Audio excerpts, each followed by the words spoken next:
I used to think that the external things around me were what created the change within me.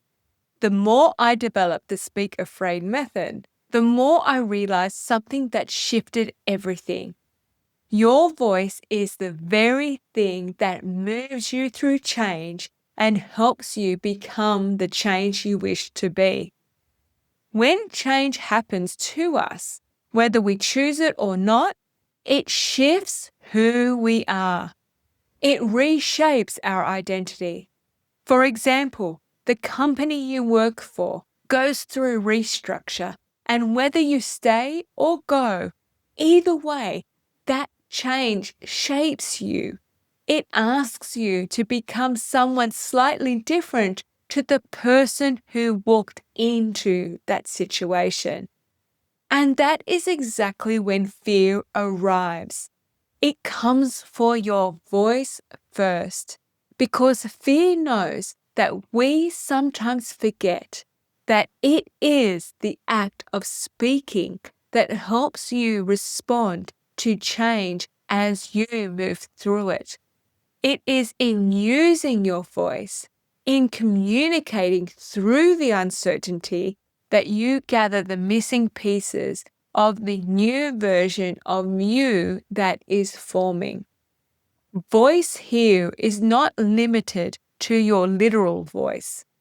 It is your willingness to be heard, to be seen, to get involved in the conversations and decisions that affect you, even when you don't have all the answers yet.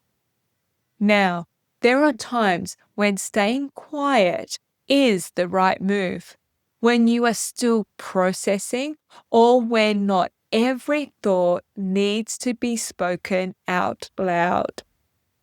That discernment matters.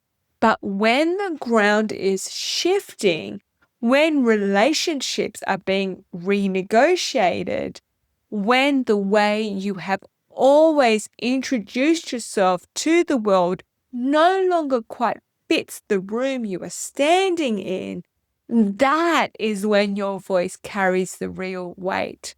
That is when speaking shapes the change you are in rather than the change shaping you. It is in the conversations where nothing is fully figured out yet that the important things get decided, which relationships deepen and which quietly fades, when the next opportunity finds you or passes you by. You become visible at the moment visibility feels most costly.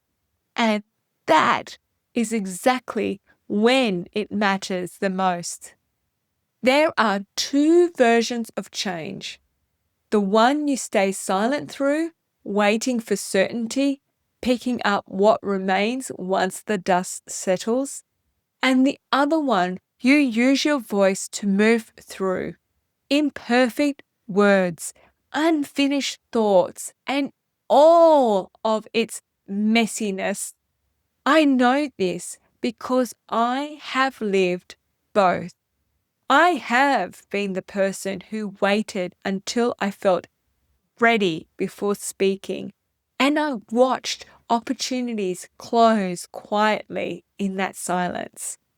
I still came out the other side. I was still someone. I still grew. But in hindsight, it was not the full version of myself I had wanted to step into at that moment.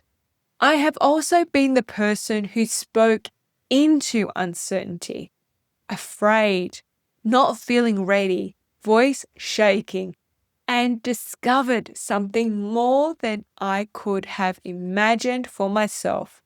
Change is loud, it is disorientating, it asks more of you than you expected and delivers less certainty than you need. And in the middle of all that, the most powerful thing you can do is the very thing fear is working hardest to prevent: to use your voice to shape your change. Not perfectly, not with all the answers, just honestly, and from wherever you are right now. Because in this moment, your voice has always been more equipped for this than fear has ever been willing to let you believe.